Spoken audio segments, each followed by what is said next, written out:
Polisi meminta masyarakat untuk menunggu perkembangan penanganan kasus anak ex-pejabat pajak yang menganiaya anak pengurus GP Ansor. Berikut keterangan lengkap dari Kabid Humas Polda Metro Jaya, Kombes Pol Truno Yudo Wisnu Andiko. Penyidik tentunya sekali lagi saya sampaikan patuh dan taat ya pada hak anak sebagai kewajiban. Sekali lagi saya sampaikan sebagai kewajiban pemenuhan hak anak untuk dipenuhi sesuai dengan undang-undang. Yang pertama adalah Undang-Undang Nomor 35 Tahun 2014 tentang perubahan Undang-Undang Republik Indonesia Nomor 23 Tahun 2002 tentang perlindungan anak dan Undang-Undang Nomor 11 pada tahun 2012 tentang sistem peradilan anak, termasuk pada Undang-Undang Nomor 8 Tahun 81 yaitu tentang Kitab Undang-Undang Hukum Acara Pidana. Maka sekali lagi dimohon dengan adanya kewajiban dalam pemenuhan hak terhadap anak, penyidikan masih berjalan dan sama-sama kita menunggu hasilnya. Dan kita berharap ini juga bisa mengedukasi. Sementara itu, kekasih atau teman dekat tersangka Mario berinisial AG dalam kasus penganiayaan terhadap anak pengurus GP Ansor di Jakarta Selatan berpotensi mendapat hukuman pidana. Hal itu jika memang AG terbukti memiliki peran dalam kasus penganiayaan.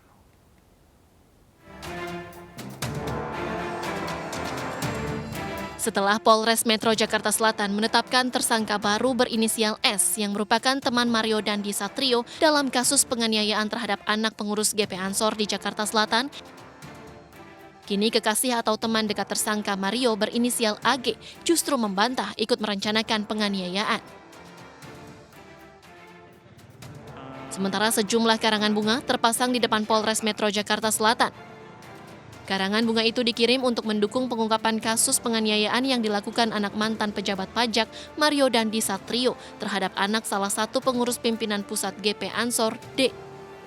Dari belasan karangan bunga yang terpasang, sebagian besar meminta polisi untuk menangkap teman wanita Mario berinisial AG. Sementara melalui kuasa hukumnya, kekasih atau teman dekat tersangka Mario berinisial AG membantah ikut merencanakan penganiayaan. Bahkan AG mengaku sempat mengingatkan tersangka agar tidak melakukan penganiayaan sebanyak 3 kali. Pihak kami disampaikan oleh klien kami tidak ada niatan untuk itu dan memang ini murni atas pilihan yang dilakukan oleh saudara tersangka ini. Dan sekali lagi ini yang tidak ada di media. Klien kami Agnes sudah memperingatkan sampai 2-3 kali. 2-3 kali bahkan di mobil saat turun, dan dia juga sudah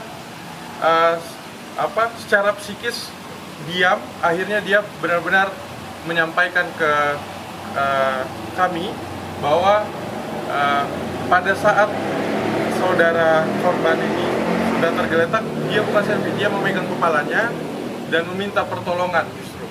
Jadi berita yang ada ini sangat-sangat merugikan kepada. Sebelumnya, kekasih atau teman dekat tersangka Mario berinisial AG dituding menjadi pemicu penganiayaan yang dilakukan Mario Dandi terhadap korban D. AG disebut mengaku mendapat perlakuan tak baik dari David yang merupakan mantan AG hingga memicu emosi tersangka Mario. Jika memang terbukti memiliki peran dalam kasus penganiayaan, AG berpotensi dijerat pasal 55 KUHP dengan hukuman pidana. Ini dipicu dari pengaduan dia sebenarnya kepada pada pelaku, kan begitu ya. Nah, dipicu oleh pengaduan dia. Nah, tapi kemudian kan itu dibantah ya, bahwa ada larangan untuk tidak melakukan penganiayaan, bahkan setelah terjadi korban penganiayaan itu dia membantu mengangkat dan sebagainya. Nah, saya kira ini kita serahkan kepada penyidik gitu ya. Kita serahkan kepada penyidik sejauh mana perannya ya, peran orang-orang yang ada pada peristiwa itu di dalam peristiwa penganiayaan berat ini. Sementara terkait proses penanganan hukum kasus yang menimpa David, pihak keluarga menyerahkan sepenuhnya kepada pihak kuasa hukum dari LBH GP Ansor.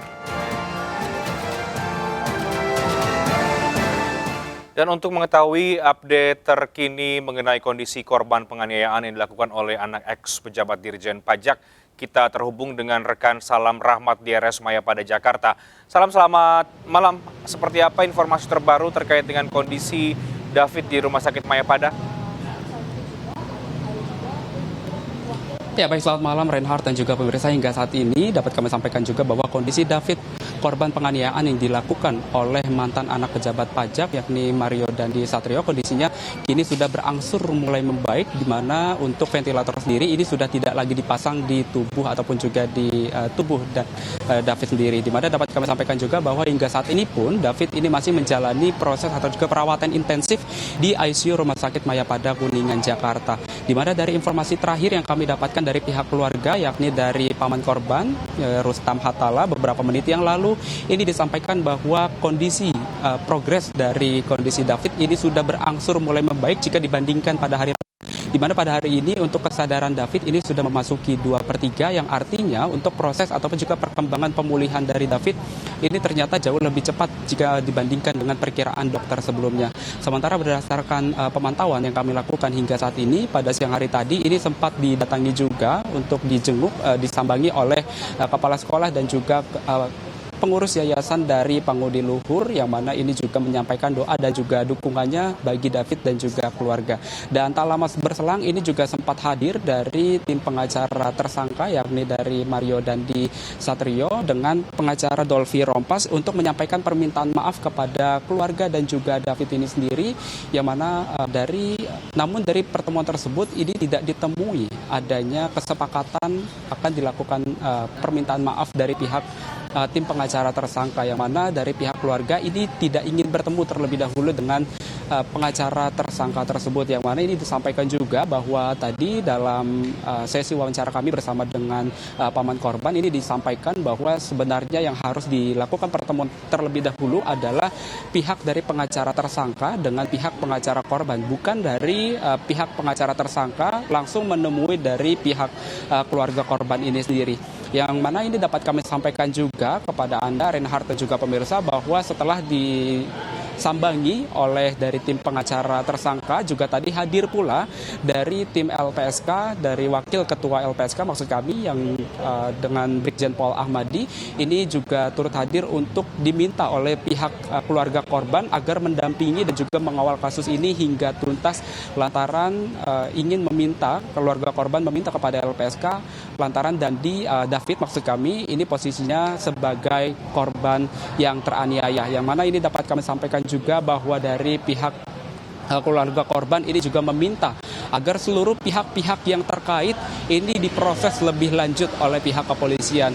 Dan Reinhardt dan juga pemirsa, rencananya pada hari esok ini dari tim dokter Rumah Sakit Mayapada Kuningan, Jakarta beserta dengan pihak keluarga ini rencananya akan melakukan konferensi pers terkait dengan kondisi terkini dari David, yang mana ini dapat kami sampaikan juga bahwa terkait dengan kondisi David dan juga apa yang menyebabkan David ini mengalami koma dan juga luka-luka di titik mana saja yang terparah hingga David mengalami koma hingga saat ini. Reinhardt.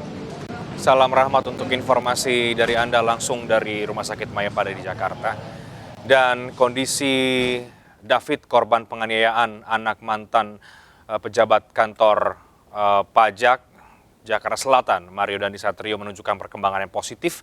Namun dalam hal ini tidak menutup kemungkinan pihak keluarga akan merujuk David ke rumah sakit di luar negeri. Kita akan elaborasikan lebih jauh terkait dengan kondisi dari David bersama dengan juru bicara keluarga. Ada Bang Rustam Hasala yang sudah bergabung lewat sambungan Zoom. Bang Rustam, selamat malam. Selamat malam. Baik, Bang Rustam, saya ingin mulai dari bagaimana kondisi David ya, yang kami dengar kondisinya membaik, tapi lebih jelasnya mungkin Anda bisa menggambarkan seperti apa kondisi David saat ini. Ya, baik, terima kasih. Jadi alhamdulillah berkat doa para sahabat, kerabat, masyarakat tentunya yang mendoakan David ini, kondisi sampai dengan hari ini itu semakin membaik ya, walaupun memang masih berada di ruang ICU dengan penanganan khusus begitu. Baik, persisnya membaik ini apakah sudah mulai bisa berinteraksi kah atau seperti apa yang dijelaskan oleh dokter, Bang Rustam? Ya, jadi saat penanganan di Mayapada itu kan sempat dipasang ventilator ya untuk proses penanganannya. Ventilator kemarin itu sudah dicopot, kemudian ada respon-respon, ada gerakan-gerakan dari David sendiri gitu. Jadi ada respon mata yang terbuka, kemudian ada tangan bergerak, ada kaki, ada gerakan-gerakan kecil. Hingga itu disampaikan itu memang perkembangan yang sangat positif gitu. Oke, gerakan kecil ini persisnya seperti apa, Bang Rustam? Apakah ini kemudian gerakan tangan kah atau mulai merespon gerakan atau kunjungan dari orang lain? Oh, belum. Jadi bukan merespon orang ya, tapi memang ada gerakan aja. Karena sebelumnya itu kan tidak ada respon gerakan tangan atau kaki ya. Jadi ini kayak semacam sudah ada gerakan yang memang kalau saya ini ya agak susah menjelaskan istilah medisnya karena ada respon, nanti memang itu disebut oleh dokter itu respon. Jadi respon, ada respon gerakan tangan sama kaki itu. Oke. Gitu. Oke. Ada respon gerakan tangan dan kaki dan kondisinya sekarang sudah menunjukkan perkembangan yang positif. Ya. Tapi kami mendengar kabar juga, Bang Rustam, bahwa ada rencana untuk membawa David ke luar negeri. Rencana ini bagaimana sebenarnya? Sejauh ini tidak ada. Tidak ada dari keluarga. Memang sekarang tetap fokus untuk kesembuhan David, tetapi alhamdulillah di rumah sakit ini tim dokter bekerja cukup efektif sekali untuk mempercepat proses penyembuhan ini. Jadi tidak ada rencana untuk memindahkan, itu tidak ada. Oke, jadi perlu kami perjelas di sini klarifikasi bahwa tidak ada rencana memindahkan David untuk ke luar negeri, tetap dirawat di Rumah Sakit Mayapada sekarang. Betul. Oke, Bang Rustam, tadi atau kami mendengar juga bahwa ada kunjungan dari kuasa hukum yang ingin bertemu ya, kuasa hukum atau keluarga mungkin atau dari pihak Mario, tapi kemudian tidak bisa bertemu. Ini apakah memang permintaan dari pihak keluarga atau bagaimana? Ya, tadi memang saya dengar, cuman memang pada saat itu saya tidak di rumah sakit. Oke, tapi informasi yang Anda tahu terkait dengan itu bagaimana sebenarnya?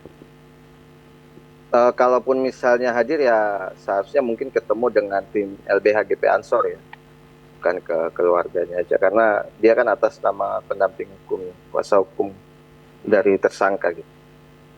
Oke, kalau dari sisi Anda melihat proses hukum yang sekarang berjalan bagaimana mungkin mewakili keluarga, Bang Rustam? Ya, kita serahkan sepenuhnya ke LBH GP Ansor lah terkait dengan proses hukum ini ya. Pasti dari keluarga kita tetap meminta yang terlibat dalam kasus ini ya harus mendapat, kita meminta keadilan lah. Oke, jadi dua tersangka ini kalau menurut keluarga masih perlu ada tersangka yang lain, itu bisa diperdalam lagi, kira-kira gitu, Bang Rustam? Ya, kita serahkan sepenuhnya lah ke kepolisian, kemudian nanti LBH GP Ansor yang akan mendampingi itu. Oke. Sepanjang kembali ke kondisi David ya, Bang Rustam, sepanjang perawatan ini mungkin bisa disampaikan bagaimana keluarga ikut mendampingi, siapa-siapa saja yang ikut mendampingi David sepanjang masa perawatan saat ini? Ya, pokoknya dari keluarga terlibat semua ya, jadi 24 jam kita mendampingi. Oke, baik, Bang Rustam, kita tahu bahwa belakangan banyak tokoh ya, termasuk juga keluarga besar dari PBNU atau dari NU yang memberikan perhatian sangat besar, berkunjung juga melihat kondisi David. Apa yang disampaikan kepada keluarga dari mereka yang datang dan bagaimana keluarga merespon perhatian yang besar ini?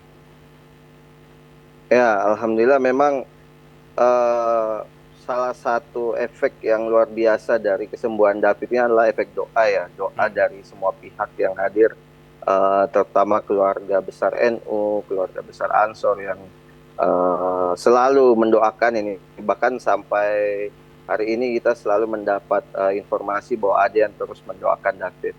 Jadi keluarga itu sangat berterima kasih karena ini merupakan sebuah support yang luar biasa. Ada pesan khusus yang disampaikan mungkin dari GP Ansor, dari Pak Menteri Agama atau dari Ibu Sinta Nuria kemarin ketika hadir? Semuanya lebih ke mensupport untuk keluarga tetap kuat, kemudian David segera sembuh. Oke. Bang Rustam, terakhir sebagai perwakilan dari pihak keluarga, melihat besarnya perhatian dan juga sorotan publik terhadap kasus ini dan juga untuk berdoa untuk kesembuhan David, apa yang ingin Anda katakan kepada masyarakat? Yang pasti yang pertama adalah terima kasih kepada masyarakat, ya, kepada semua pihak yang memang melihat kasus ini sebagai sebuah permasalahan yang serius, ya, karena ini penganiayaan, ini sudah di luar kalau menurut saya pribadi sih sudah di luar nilai manusiawi lah. Jadi saya mewakili keluarga mengucapkan terima kasih yang sebesar-besarnya atas doa dan support dari masyarakat di luar sana. Terima kasih. Oke, dan sekarang bagaimana kondisi keluarga, keluarga, orang tua dari David menghadapi perawatan dan juga kasus ini yang akan berjalan? Ya, saling menguatkan, keluarga tetap saling menguatkan untuk bisa melewati proses ini. Oke, jadi keluarga saling menguatkan dan berdoa agar tentu David bisa segera pulih. Tentu doa yang sama kami sampaikan, kami panjatkan Bang Rustam dan juga dari banyak sekali masyarakat yang ikut mendoakan kesembuhan David. Mudah-mudahan bisa segera membaik dan segera pulih kembali dan kita dukung proses hukumnya. Terima kasih banyak Bang Rustam Hatala sudah bergabung bersama kami di MNC News Prime pada malam hari ini. Ya, masih. Sementara itu, Komisi Pemberantasan Korupsi mengagendakan pemeriksaan terhadap Rafael Alun Trisambodo, ayah dari pelaku penganiayaan Mario Dandi Satrio. Kami hadirkan informasinya usai jeda, tetap di MNC News Prime.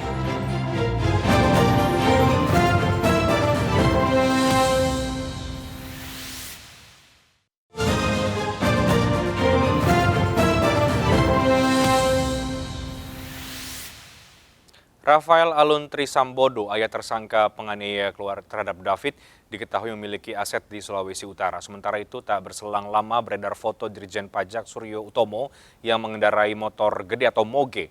Menteri Keuangan Sri Mulyani pun membubarkan klub moge Blasting Riders DJP.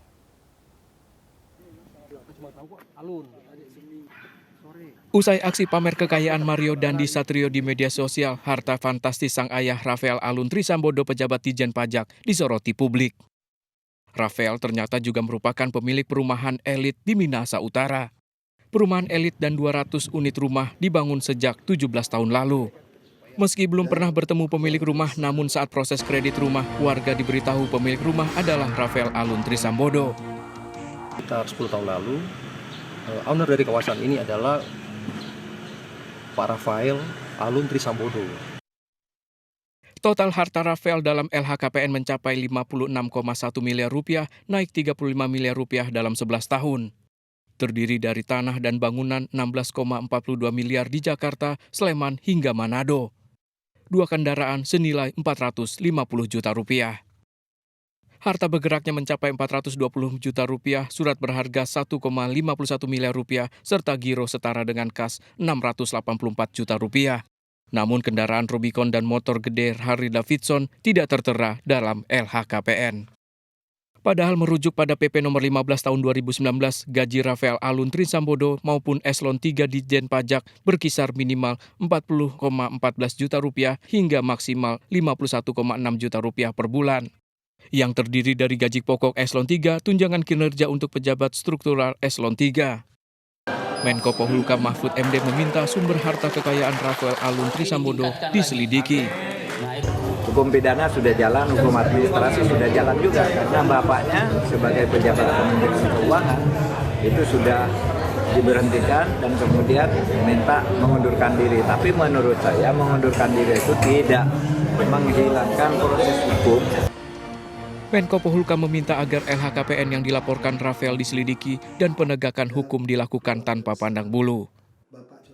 Tim Liputan Kontributor iNews melaporkan.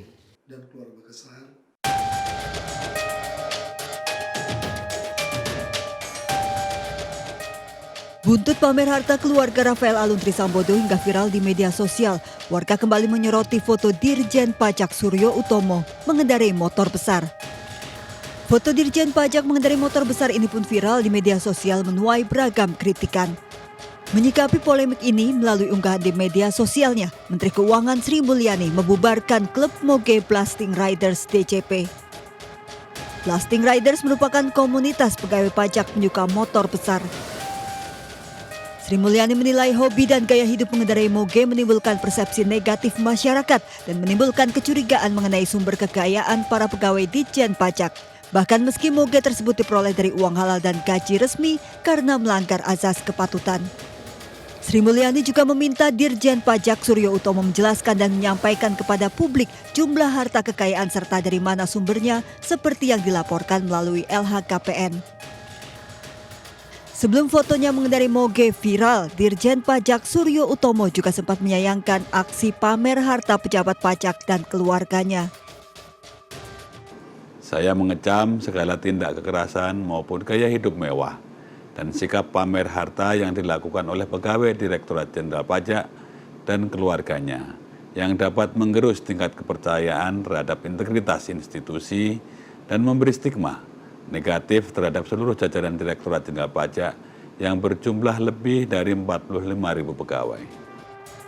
Foto Dirjen Pajak tersebut merupakan tangkapan layar dari kanal YouTube Blasting Riders yang diunggah 3 tahun lalu.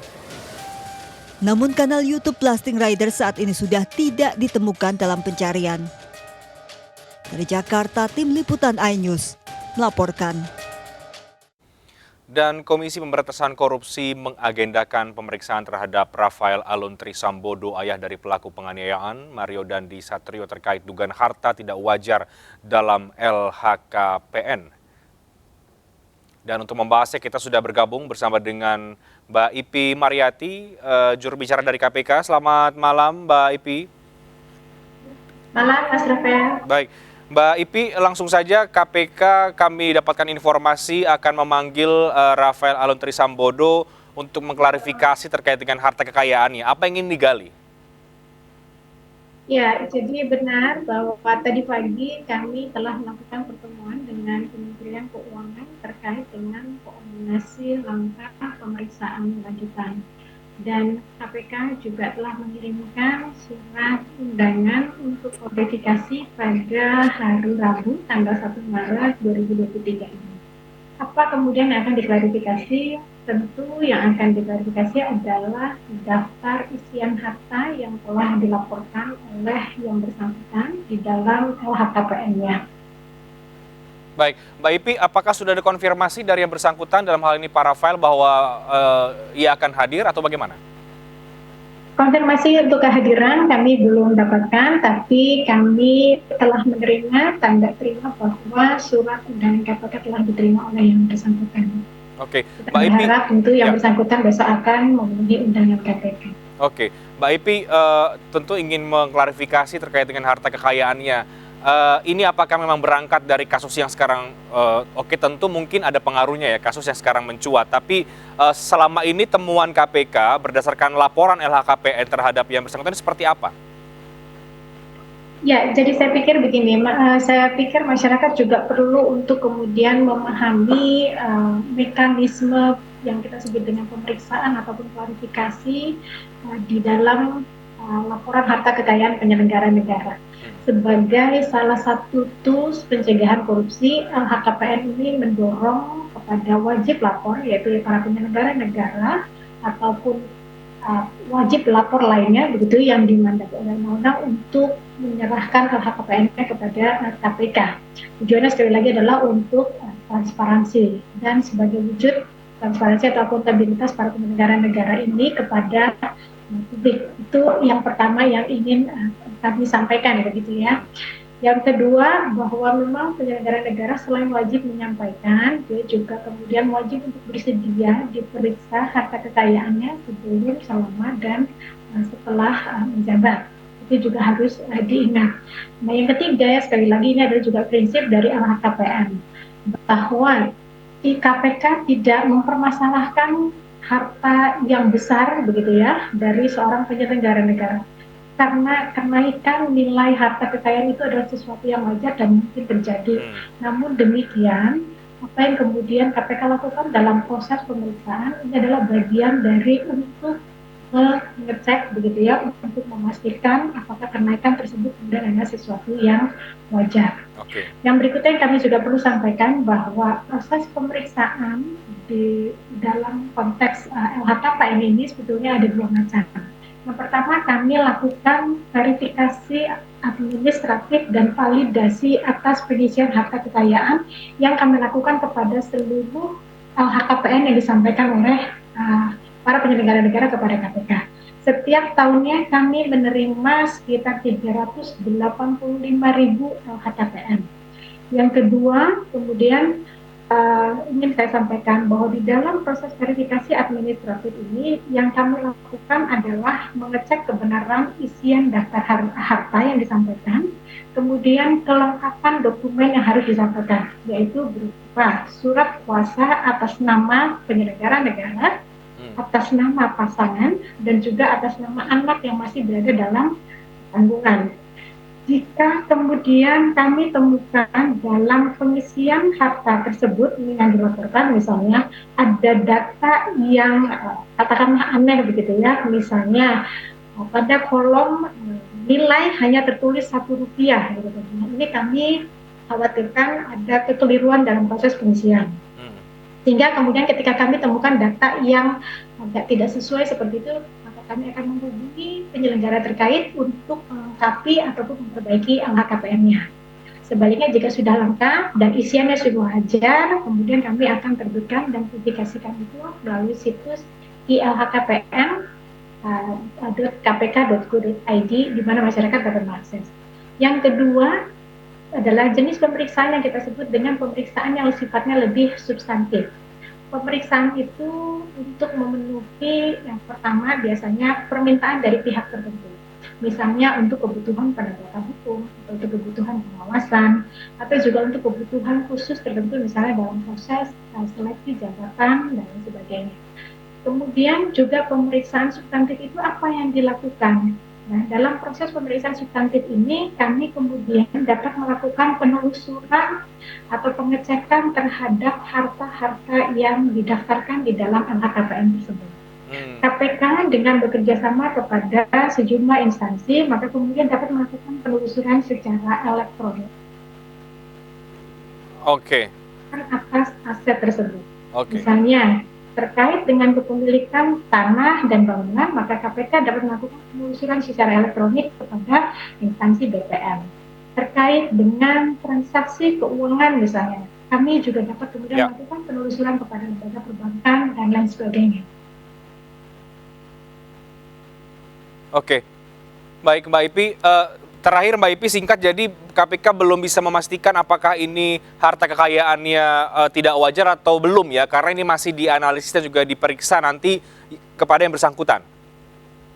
Ya, kalau kita bicara harta wajar atau tidak, biasanya kita salah satunya melihat dari indikasi yang pertama, apakah harta tersebut sangat besar sehingga kemudian tidak match dengan profilnya, gitu, atau justru misalnya nilainya kecil.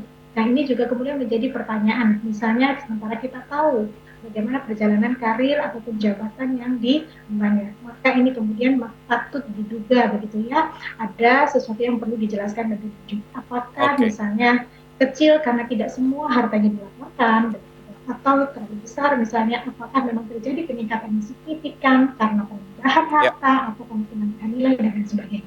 Tentu kami akan kemudian mendalami setelah proses penelusuran dan juga dilanjutkan dengan proses klarifikasi yang akan dilakukan.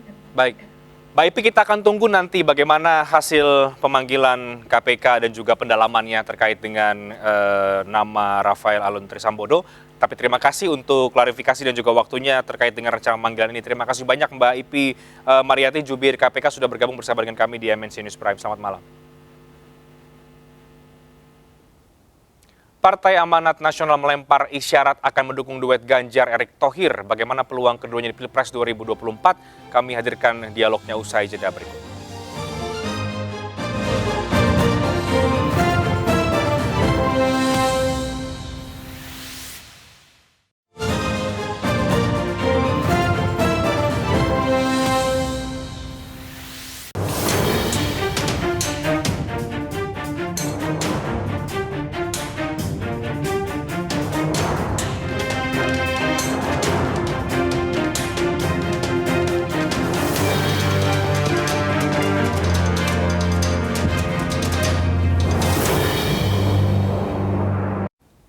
Partai Amanat Nasional menggelar rapat koordinasi nasional pemenangan pemilu 2024 di Kota Semarang, Jawa Tengah. Presiden Joko Widodo kembali memberikan kode terkait sosok capres dan cawapres. Sementara Ketua Umum PAN Zulkifli Hasan memberi sinyal ada dua tokoh yang mungkin diusung Partai PAN dan keduanya hadir dalam pembukaan Rakornas.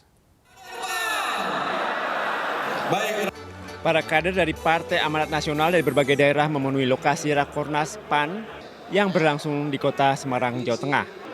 Para peserta Rakornas juga mendapat hiburan diantaranya dari musikus Pasa Ungu atau Sigit Purnomo yang merupakan kader PAN dan mantan wali kota Palu. Presiden Joko Widodo juga menghadiri Rakornas PAN di Semarang.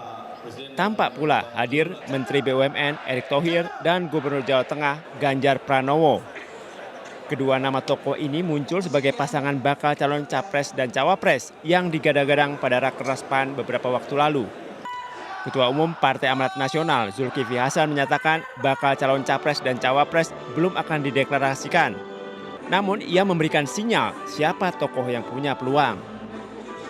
Jalan-jalan ke Simpang 5. Jangan lupa berlindung dia.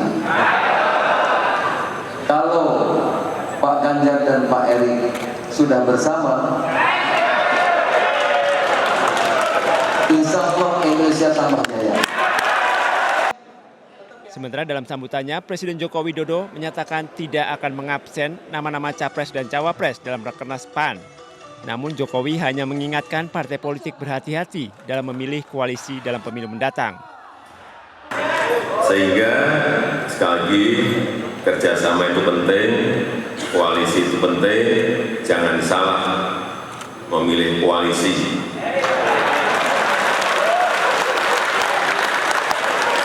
Yang paling penting perkuat kerjasama kebangsaan kita sehingga persatuan kita tetap terjaga, kesatuan kita. Partai Amanat Nasional belum mendeklarasikan siapa bakal calon capres dan cawapres yang akan diusung dalam pemilu 2024 mendatang. Hingga kini PAN masih berkoalisi dengan sejumlah partai politik pendukung pemerintahan Presiden Joko Widodo. Dari Semarang, Jawa Tengah, Pistadi melaporkan. Ya, berpeluang besar diusung sebagai capres-cawapres pasangan Ganjar Pranowo dan juga Erick Thohir mulai dilirik oleh Partai Amanat Nasional. Dalam beberapa survei elektabilitas memang nama Ganjar dan juga Erick Thohir cukup moncer di beberapa temuan hasil survei. Namun PAN saat ini juga bergabung dalam Koalisi Indonesia Bersatu. Seberapa besar kemudian peluang Ganjar Erick ini bisa maju atau di Pilpres 2024 dan bagaimana partai koalisi KIB merespon sinyal dukungan yang diberikan oleh Ketua Umum PAN Zulkifli Hasan. Kita akan diskusikan pada malam hari ini duet Ganjar Erick menguat jelang 2024 bersama dengan Mas Edi Suparno, Sekjen dari Partai Amanat Nasional, dan juga ada Bang Dev Laksono, Ketua DPP dari Partai Golkar. Selamat malam Mas Edi, Bang Dev, apa kabar? Selamat malam, gimana kabar? Sehat semua? Ya, kabar baik semuanya. Kita juga menunggu nanti bergabungnya analis politik untuk bisa meramaikan dialog kita pada malam hari. Tapi selamat terlebih dahulu Mas Edi karena Rakornas PAN berjalan dengan lancar dan pantunnya Bang Zulhas ini terngiang sampai dengan hari ini soal dukungan terhadap Ganjar dan juga Erick Thohir. Artinya sudah tidak malu-malu lagi ya, sudah mulai meyakini bahwa duet inilah yang akan diusung oleh PAN dan akan diusulkan ke Koalisi Indonesia Bersatu. Ya, memang kalau kita bicara capres dan cawapres, bagi setiap partai tentu kalau kita mampu untuk menghadirkan kader internal partai untuk berlaga di Pilpres itu merupakan suatu kebanggaan sendiri, termasuk juga PAN. Nah, dalam hal ini ya tentu kalau kita bicara siapa yang menjadi kader andalan PAN, ya tentu namanya Zulkifli Hasan. Tetapi kita juga harus realistis bahwa kita menghadapi Pilpres ini ya tujuannya adalah memenang. Nah, dan kalau kita lihat dalam berbagai survei yang ada, memang Pak Ganjar termasuk yang tertinggi secara relatif konsisten. Ya, Pak Erik sebagai cawapres juga termasuk yang cukup tinggi dan momentum kenaikan elektabilitasnya itu terlihat kuat ya. Nah, oleh karena itu ya ini merupakan salah satu di antara beberapa alternatif tentu yang kami pertimbangkan secara sangat serius untuk bisa kami usung. Namun demikian, PAN itu kan tidak mungkin mengusung sendiri. Ya. Kita kan harus memenuhi presidential threshold yang 20%. Oleh karena itu, PAN menjalin kerjasama dengan teman-teman di KIB yang tergabung di KIB, yaitu Golkar dan P3, agar kita bisa mengusung calon yang kita sepakati bersama-sama. Nah, dan kata kunci adalah kesepakatan. Sehingga dalam hal ini, meskipun kita sudah nanti akan mengusulkan nama-nama yang kiranya akan diusung oleh Partai Amanat Nasional di Pilpres, akan kita bawa di dalam sebuah diskusi bersama teman-teman dari Golkar dan P3 agar kita lakukan urun rembuk untuk kita mencapai konsensus di antara partai-partai yang tergabung di KIB agar kita mampu mengusung siapa yang terbaik pasangan capres dan cawapres yang kita anggap memiliki peluang terbesar untuk memenangkan Pilpres 2024. Oke. Jadi ini baru yang aspirasi dari PAN, tapi belum mencapai konsensus di koalisi KIB, begitu ya, Mas Edi Suparno? Ya, kita belum membahasnya di KIB memang karena ini kan memerlukan juga masukan dari teman-teman di KIB. Nanti Golkar kiranya punya pandangan yang tersendiri, P3 juga pandangan tersendiri.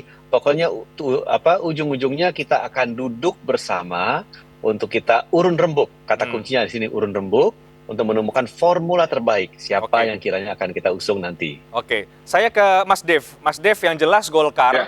Baik. Yang saya tahu kemarin juga sempat bertemu dengan Pak Erlangga, ini masih masih yakin bahwa capresnya Golkar adalah Pak Erlangga Hartarto, tapi belum tentu kemudian ini di KIB. Nah, ketika kemudian rekan koalisi Anda, PAN, partainya Mas Edi ini sudah mulai mengerucutkan nama Ganjar Erik, bagaimana tanggapannya? Ya, tadi sama seperti yang Pak Edi sudah sampaikan. Koalisi itu kan tidak bisa bersikap sendiri, harus bersikap secara bersama-sama. Harus ada kesepakatan, konsensus dari semua mitra koalisi. Nah, ya suatu hal yang lumrah dan hal yang wajar gitu ketika Pak melakukan acara lalu menyampaikan hal seperti itu. Nah, tapi ya sama Golkar juga setiap kegiatan kami selalu memekikkan suara bahwa Erlangga presiden kami, Erlangga calon presiden kami. Itu kan adalah sikap dari partai. Nah, tapi kan belum menjadi sikap dari koalisi. Nah, sikap koalisi itu nanti akan ditentukan pada waktunya. Nah, memang selalu orang bertanya-tanya, apalagi melihat koalisi yang dibangun untuk mengusung Pak Anies. Tapi ya bukan berarti KIB itu tidak memiliki calon. Kita kan semua sesuai dengan waktunya yang tepat baru kita akan sampaikan ke publik. Nah, waktunya itu kapan ya memang kita masih mencari waktu yang pas. Dan juga jangan kita tergesa-gesa seperti yang Presiden sampaikan, jangan sembarangan memilih koalisi, jangan sembarangan memilih calon, jangan kecepatan, tapi juga jangan sampai terlambat. Kan waktu pendaftaran itu kan masih sekitar bulan Oktober, jadi masih ada waktu yang cukup lah untuk melakukan pertimbangan dan juga melakukan rembukan. Nah, dan juga kalau misalnya dipikirkan khawatir nanti tidak cukup waktu untuk melakukan sosialisasi atau kampanye, saya rasa tidak ya. Kenapa? Karena siapapun calon yang akan diusung oleh KIB ataupun koalisi-koalisi lain itu pasti yang saat ini sudah namanya sudah cukup tersohor. Nah, jadi tinggal memastikan bahwa calon yang KIB usung itu adalah calon yang terbaik dan yang pasti akan menang. Oke, tidak tergoda ikut PAN mendukung Ganjar Erik karena ini tadi Mas Edi sampaikan harus realistis juga untuk menang begitu, tetap pada pendirian bahwa ini Golkar mau mengusung Pak Erlangga Hartarto? Ya, memang pada waktu yang tepat baru kita akan memaparkan dan juga kita akan menyampaikan siapa calon yang kita akan dorong. Kalau Golkar sendiri sikapnya sudah jelas bahwa calon kita adalah Pak Erlangga Hartarto. Kita tidak mungkin mengganti nama di tengah jalan, apalagi nama tersebut itu bukan diputuskan berdasarkan sepihak, itu merupakan kesepakatan dari seluruh kader Partai Golkar se-Indonesia pada Munas yang lalu. Gitu. Oke, Mas Dev, tapi merasa terlompati tidak oleh manuvernya PAN ini ketika mengumumkan di Rakornas mengerucut terhadap Ganjar Erik, sementara di KIB kan belum selesai sebenarnya. Ya, itu kan juga bukan bukan keputusan PAN secara resmi. Itu kan baru yang diumumkan, disampaikan bahwa ini adalah mereka menyampaikan bahwa ini yang pandangan daripada Pak Julhas itu yang terbaik. Tapi kan apakah itu sudah jadi sikap PAN, sudah jadi kebijakan PAN, kebijakannya apa? Kebijakan Rakernas kah? Apakah kebijakan Kongres? Nah, itu kan yang harus juga menjadi pertimbangan untuk sebelum kita itu terlalu cepat menanggapi hasil statement tersebut. Kenapa kan namanya dalam organisasi segala sesuatu hal itu kan harus ada landasan hukumnya. Apalagi kan partai politik ini kita adalah lembaga, bukan hanya lembaga politik tapi juga lembaga hukum. Nah, untuk membuat suatu keputusan itu kan harus ada landasan hukumnya. Landasan hukumnya itulah yang yang harus ada putusan yang kuat sebelum kita memutuskan hal tersebut. Oke. Mas Edi, dengan menyampaikan mendukung duet Ganjar Erik, secara mengisyaratkan mendukung ya di depan Rakornas, di depan Presiden Jokowi, tentu ada maksud yang ingin disampaikan. Apa sebetulnya yang ingin disampaikan oleh Ketua Umum Zulkifli Hasan, Mas Edi? Yang pertama tentu latar belakang mengapa kita melaksanakan acara itu di Semarang, karena memang PAN pada pemilu sebelumnya memiliki basis kuat di Jawa Tengah.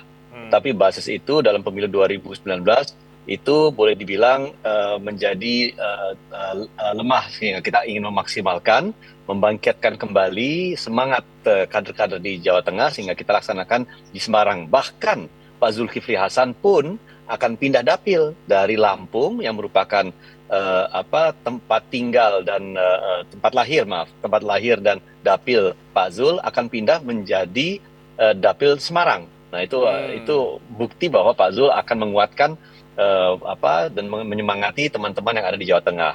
Tentu ketika kita melaksanakan acara di Jawa Tengah, ya siapa yang diundang? Ya sohibul wilayahnya, siapa namanya? Pak Ganjar Pranowo. Nah, Pak Erick Thohir hadir karena Pak Erick Thohir itu sangat sering hadir dalam acara-acara PAN, termasuk sosok yang setia hadir dalam acara-acara PAN, baik formal maupun informal. Sehingga kita merasa punya kedekatan yang khusus juga dengan Pak Erick Thohir. Ketika Pak Zul mengumumkan itu, tentu ya ini kan sebuah isyarat politik yang menurut saya isyarat politik yang kuat ya. Tetapi memang PAN itu adalah sebuah partai yang memiliki proses dan memiliki sebuah rangkaian yang harus kita laksanakan. Setiap pemilu, 1 tahun menjelang pemilu, PAN itu akan melaksanakan Rakernas. Rakernas dengan satu agenda khusus, yaitu menetapkan capres dan cawapres. Rakernas dilaksanakan setiap tahun, tetapi 1 tahun menjelang pemilu, agendanya hanya tunggal, penetapan capres dan cawapres. Nah, ini yang akan juga nanti akan secara formal menjadi ajang penetapannya. Meskipun dalam Rakernas sebelumnya, kita telah memandatkan Ketua Umum Pak Zulkifli Hasan untuk memutuskan yang terbaik bagi Partai Amanat Nasional dalam Pilpres 2024. Isyarat mendukung Ganjar Erik ini, apakah sudah didiskusikan dulu, disampaikan dulu ke internal KIB dengan kawan-kawan koalisi yang lain, Mas Edi? Mengingat partainya Mas Dev tetap mau mengusung Pak Erlangga Hartarto. Tapi dijawabkan nanti, kita break dulu, segmen berikutnya kita akan diskusikan. Tetap bersama kami di MNC News Prime.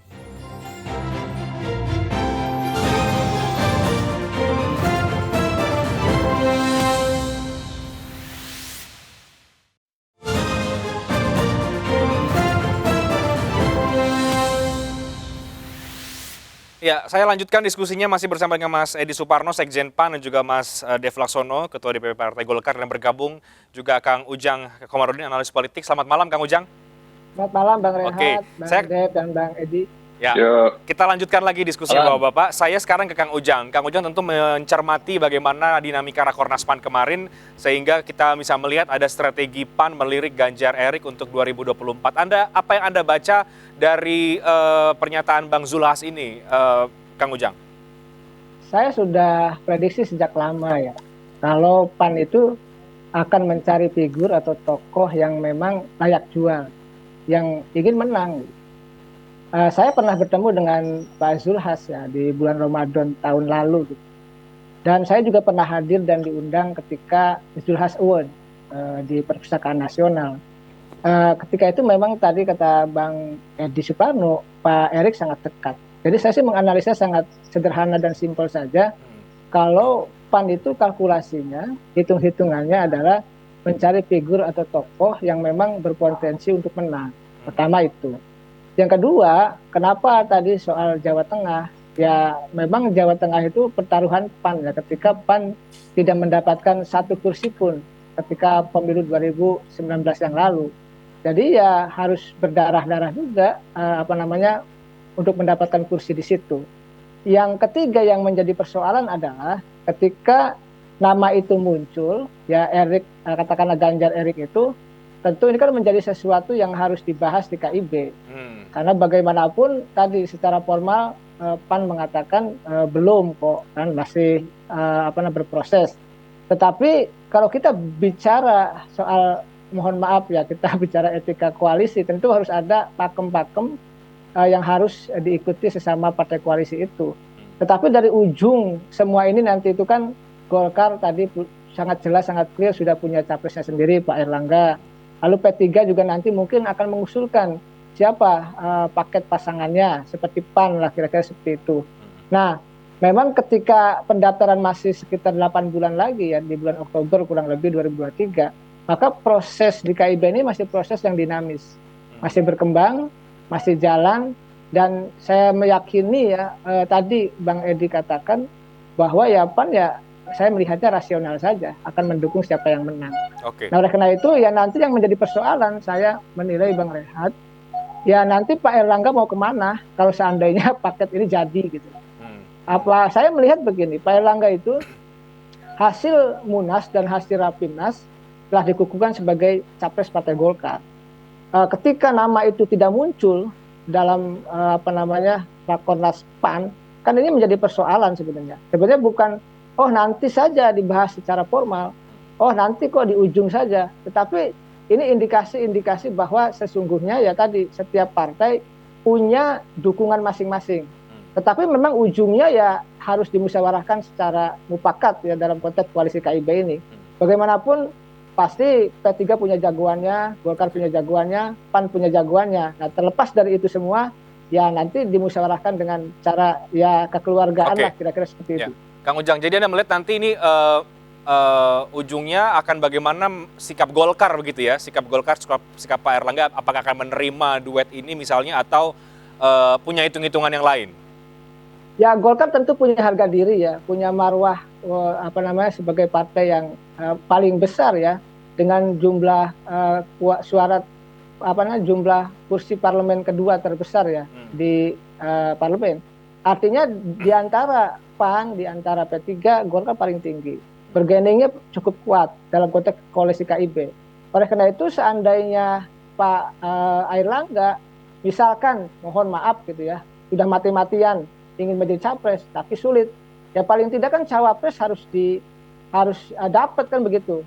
Tetapi kalau paketnya seperti yang disodorkan oleh PAN misalkan, walaupun tadi masih dinamis kata Bang Edi, ya artinya kan Pak Erlangga tidak punya ruang di situ. Artinya capres pun sulit, cawapres pun sama.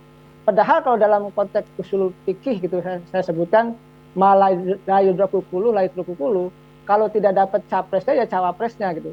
Tetapi yang menjadi persoalan kalau dua-duanya tidak dapat, capresnya tidak dapat, cawapresnya tidak dapat, ya ini harga diri partai mau dikemanakan, Partai Golkar. Oleh karena itu ya saya meyakini Partai Golkar akan konsisten mengawal ketua umumnya untuk menjadi capres ya minimal cawapres. Oke, Mas Dev tidak khawatir ketua umum Anda akan tergerus dengan duet Ganjar Erik ini yang banyak dibaca oleh sebagian pihak ini memang sangat berpotensi dan punya peluang menang yang cukup besar di 2024?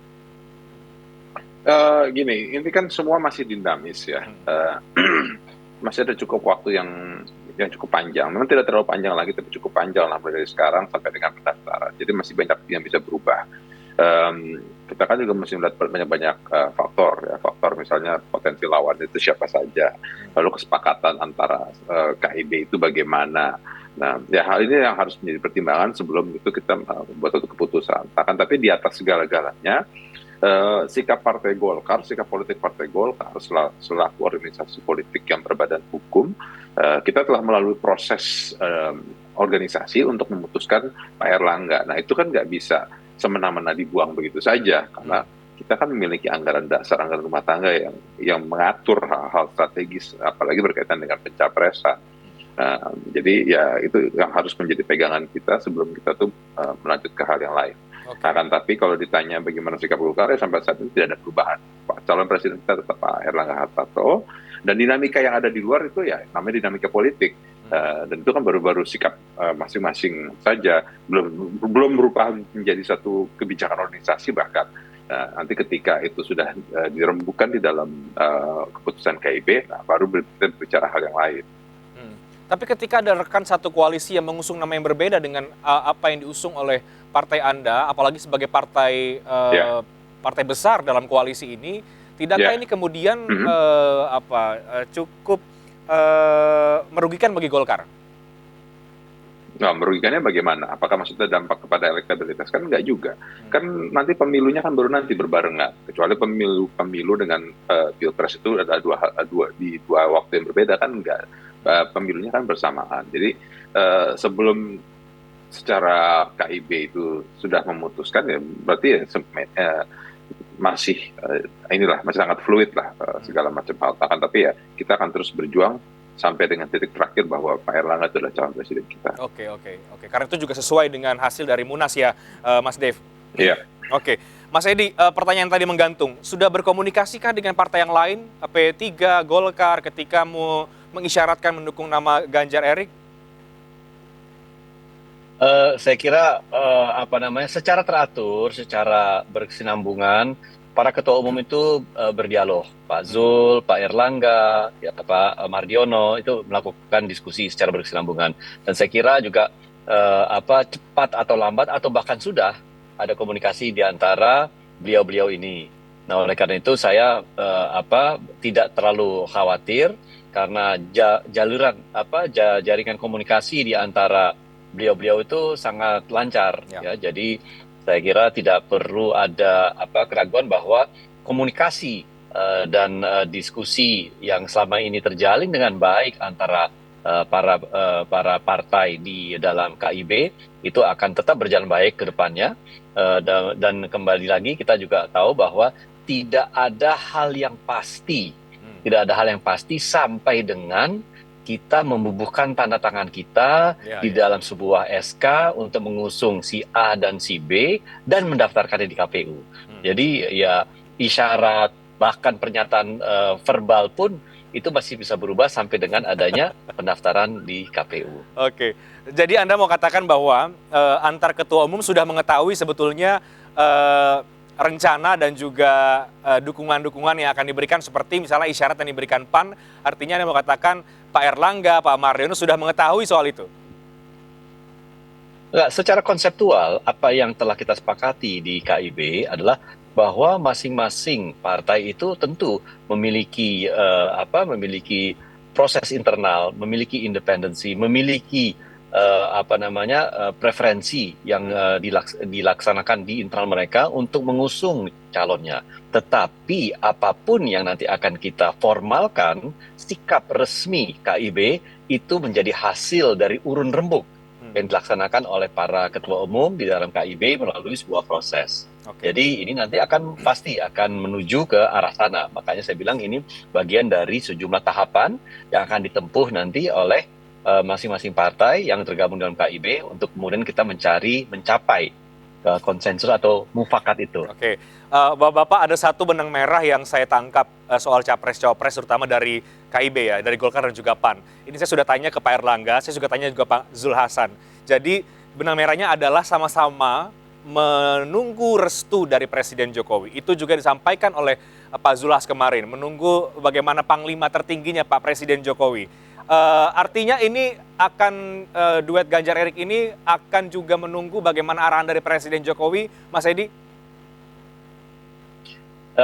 Pak Presiden kan sebagai pembina politik ya di Indonesia. Jadi tentu masukan dari beliau akan sangat berharga bagi kita untuk menjalankan pemilu yang akan datang dan pilpres yang akan datang secara teduh ya, secara damai, secara lancar. Nah, ini adalah masukan-masukan yang kita akan terima. Dan kita tahu bahwa masing-masing partai kan memiliki proses internal masing-masing untuk menentukan capres dan cawapresnya. Nah, kita nanti akan menunggu masukan terkait proses pemilu yang damai, yang lancar, tanpa gaduh itu, ya, sambil kita berproses di internal partai masing-masing untuk menentukan siapa menjadi calon kita, dan kita rembuk dalam hal KIB, kita rembuk siapa nanti akan menjadi capres dan cawapres versi KIB. Oke, menarik nih, Pak Jokowi pembina politik. Saya ke Mas Dev. Mas Dev, Golkar juga sama kan tentu bahwa ini dikonsultasikan juga ke Pak Jokowi, artinya juga semua yang nanti akan diputuskan oleh Golkar dan juga KIB ini dikomunikasikan juga ke Presiden Jokowi soal capres-cawapres. Jadi gini, ya sama seperti PAN dengan Golkar, ketua umum kami kan itu adalah anggota kabinet Presiden Jokowi. Jadi ada suatu hal yang lumrah, yang biasa untuk melakukan komunikasi, mendiskusikan berbagai macam hal, apalagi hal berkaitan yang sangat strategis seperti calon presiden. Akan tetapi, ya, keputusan terakhir tetap ada pada KIB itu sendiri, karena kedaulatan partai ada di tangan ketua umum dan partai itu sendiri. Jadi masukan tetap kita terima, pandangan juga kita pasti dengarkan, akan tapi siapa yang kita putuskan itu harus benar-benar sesuai dengan faham dan ideologi partai kita dan juga tujuan akan daripada KIB ini terbentuk. Oke, saya ke Kang Ujang. Kang Ujang, ada faktor restu Presiden Jokowi di sini. Berangkat dari dinamika yang ada di politik kita saat ini, letupan-letupan sinyal-sinyal yang disampaikan oleh para elit, menurut Anda KIB ini nanti di ujung, Kang Ujang, akan realistis atau akan bagaimana? Atau akan mendukung siapa sebenarnya?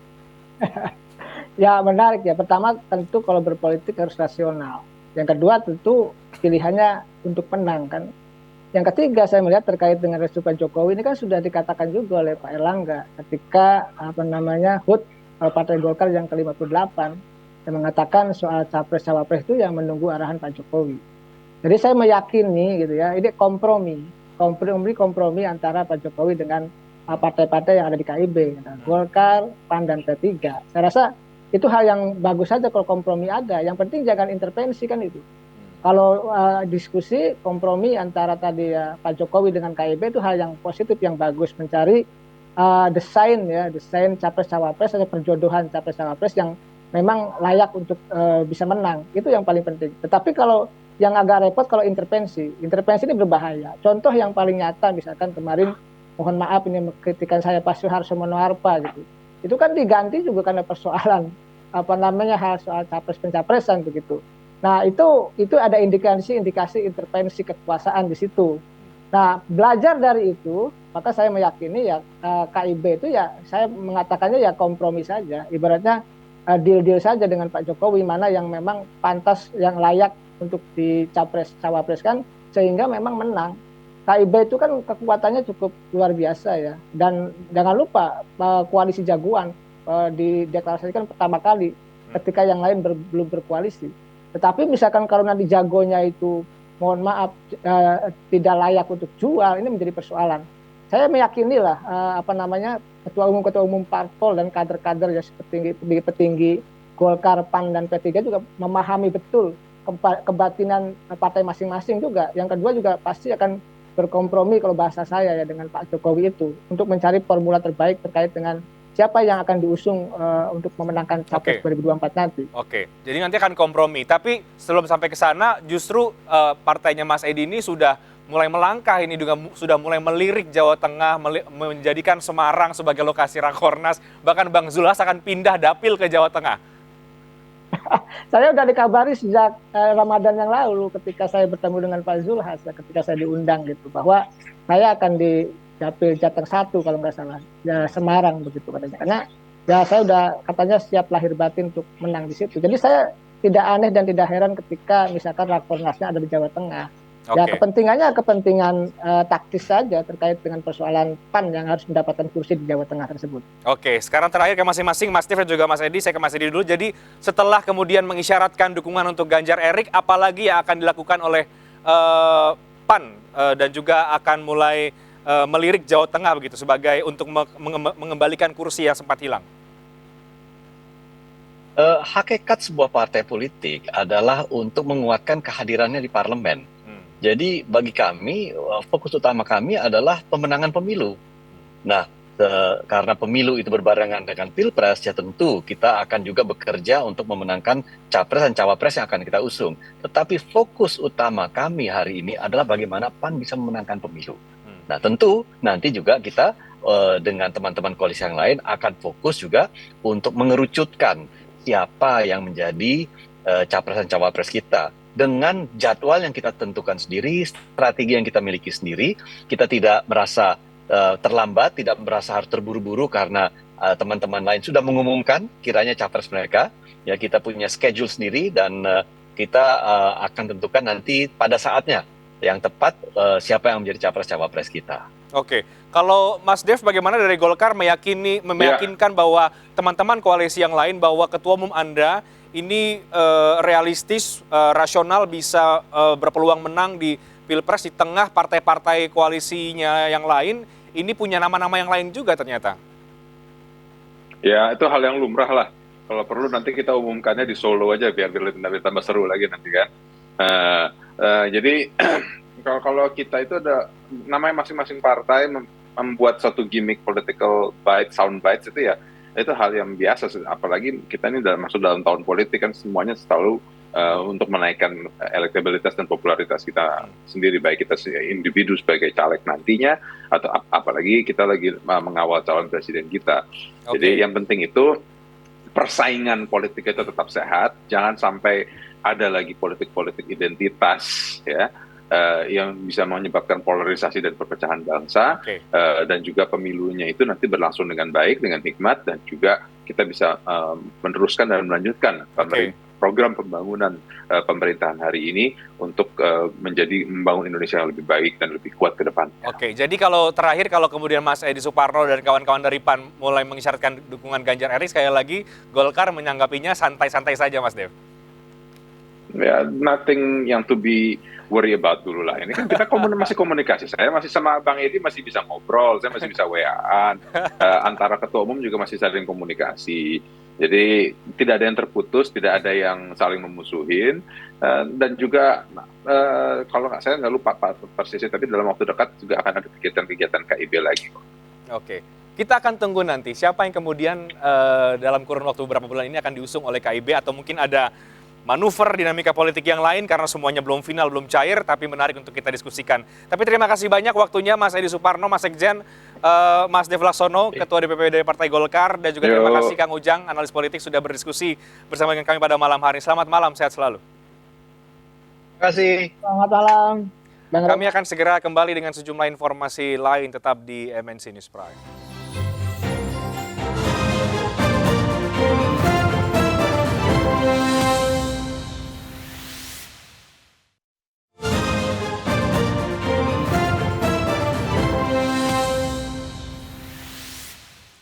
Anda kembali di MNC News Prime. Majelis Hakim Pengadilan Negeri Jakarta Selatan memvonis terdakwa perintangan penyidikan Hendra Kurniawan 3 tahun penjara. Mendengar vonis ini, anak Hendra menangis haru, sementara mantan Kaden Biro Paminal Div Propam Polri Agus Nurpatria divonis 2 tahun penjara dan pidana dengan denda 20 juta rupiah atau subsidiar 3 bulan penjara.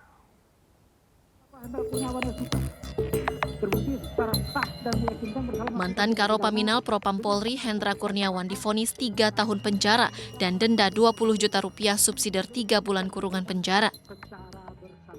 Hendra divonis dalam kasus perintangan penyidikan perusakan CCTV pembunuhan Brigadir Yosua oleh Majelis Hakim Pengadilan Negeri Jakarta Selatan. Mendengar putusan tersebut, anak perempuan Hendra tak kuasa menahan haru. Padahal sebelumnya, ia tegar saat hakim membacakan pertimbangan vonis. Hendra dinyatakan bersalah melanggar pasal 48 junto pasal 32 Undang-Undang Nomor 19 Tahun 2016 tentang perubahan atas Undang-Undang Nomor 11 Tahun 2008 Undang-Undang ITE junto pasal 55 ayat 1 ke 1 KUHP. Tidak terbukti secara sadar meyakinkan bersalah melakukan tindak pidana dalam dakwaan pertama primer. Membebaskan terdakwa Hendra Kurniawan SIK, oleh karena itu dari dakwaan pertama primer tersebut menyatakan terdakwa Hendra Kurniawan SIK terbukti secara sah dan meyakinkan bersalah melakukan tindak pidana dengan sengaja dan tanpa hak dengan cara apapun memindahkan suatu informasi milik publik yang dilakukan secara bersama-sama. Menjatuhkan pidana kepada terdakwa Hendra Kurniawan SIK, oleh karena itu dengan pidana penjara selama 3 tahun dan pidana denda sebesar 20 juta rupiah dengan ketentuan bila pidana denda tersebut tidak dibayar maka harus diganti dengan pidana kurungan selama 3 bulan. Menetapkan masa penangkapan dan penahanan yang telah dijalani terdakwa dikurangkan seluruhnya dari pidana yang dijatuhkan tersebut. Menetapkan terdakwa tetap berada dalam tahanan. Tim Liputan iNews melaporkan.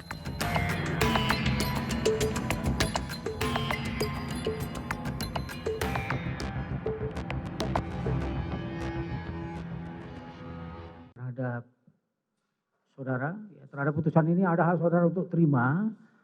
Mantan Kaden Abiro Paminal Divpropam Polri Agus Nurpatria terbukti bersalah dan divonis 2 tahun penjara dan pidana denda 20 juta rupiah atau subsidiar 3 bulan penjara. Hakim menyatakan Agus bersalah karena terlibat memindahkan isi DVR CCTV terkait kasus pembunuhan mantan ajudan Verdi Sambo, Brigadir Yosua Huta Barat. Agus dinyatakan terbukti memerintahkan AKP Irfan Widianto untuk memeriksa dan mengamankan DVR CCTV di kompleks rumah dinas Verdi Sambo usai Yosua tewas. Padahal AKP Irfan bukan anggotanya. Terdakwa Agus Nurpatria Adi Purnama SIK MH. Oleh karena itu dari dakwaan pertama primer tersebut menyatakan terdakwa Agus Nurpatria Adi Kusuma SIK terbukti secara sah dan meyakinkan bersalah melakukan tindak pidana dengan sengaja dan melawan hukum dengan cara apapun merusak suatu informasi elektronik milik publik yang dilakukan secara bersama-sama. Menjatuhkan pidana kepada terdakwa oleh karena itu dengan pidana penjara selama 2 tahun. Dan pidana denda sebesar 20 juta rupiah dengan ketentuan apabila pidana denda tersebut tidak dibayar harus diganti dengan pidana kurungan selama 3 bulan. Menyatakan masa penangkapan dan penahanan yang telah dijalani terdakwa dikurangkan seluruhnya dari pidana yang dijatuhkan tersebut, memerintahkan terdakwa tetap berada dalam tahanan. Tim Liputan iNews melaporkan. Sebelumnya 4 dari 6 terdakwa kasus perintangan penyidikan pembunuhan Brigadir Yosua dihukum lebih ringan dari tuntutan jaksa.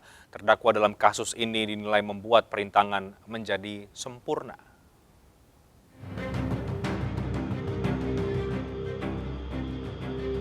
Arif Rahman Harifin, terdakwa kasus perintangan penyidikan pembunuhan Yosua Huta Barat disebut melanggar aturan institusi. Majelis Hakim Pengadilan Negeri Jakarta Selatan pun menjatuhkan vonis 10 bulan penjara terhadap Arif Rahman. Vonis ini lebih ringan dari tuntutan jaksa yang menginginkan dihukum 1 tahun penjara. Sementara itu, dinilai berperan menghapus DVR CCTV dan menyalin ke media harddisk milik pribadi. Terdakwa Cuk Putranto dijatuhi hukuman penjara selama 1 tahun.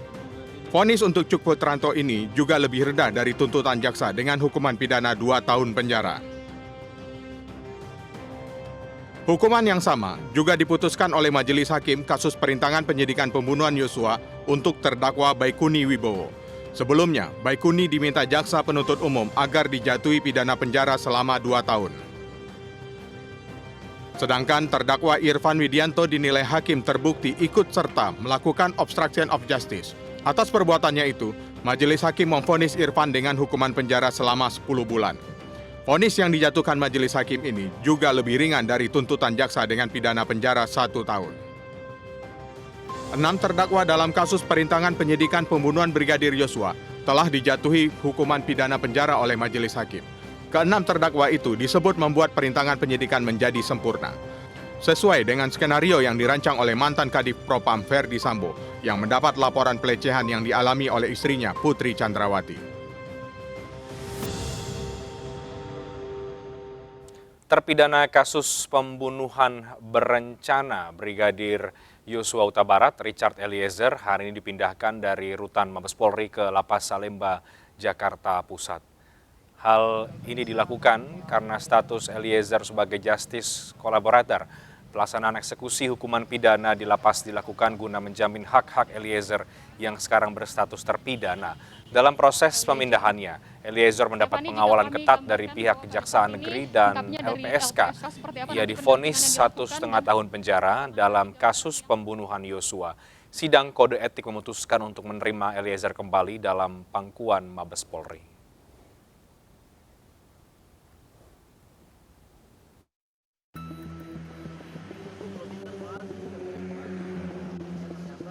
Hari ini Kejaksaan Negeri Jakarta Selatan akan mengeksekusi vonis yang dijatuhkan kepada Richard Eliezer, yakni penahanan selama 1 tahun 6 bulan di Lembaga Pemasyarakatan Salemba, Cabang Jakarta Pusat.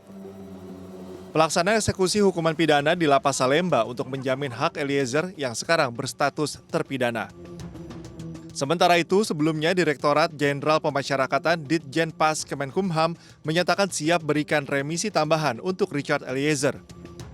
Pemberian remisi itu sesuai dengan regulasi yang berlaku dan merupakan hak bersyarat yang didapatkan oleh Eliezer sebagai justice kolaborator dalam kasus pembunuhan Brigadir Yosua.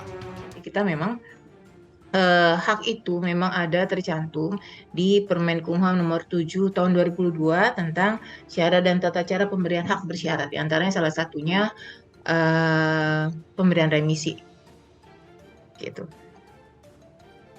Dan tentunya ini kita menunggu inkrah ya, kita tunggu koordinasi juga inkrah ataupun eksekusi dari putusan Barada Eliezer. Pemberian remisi itu memungkinkan Richard Eliezer bebas dari penjara lebih cepat sebelum Februari 2024. Tim Liputan iNews melaporkan. Dan usai sudah MNC News Prime untuk hari ini, mari berbagi untuk masyarakat yang terdampak bencana di tanah air melalui MNC Peduli. Saya Reinhard Sirait pamit, terima kasih, selamat malam.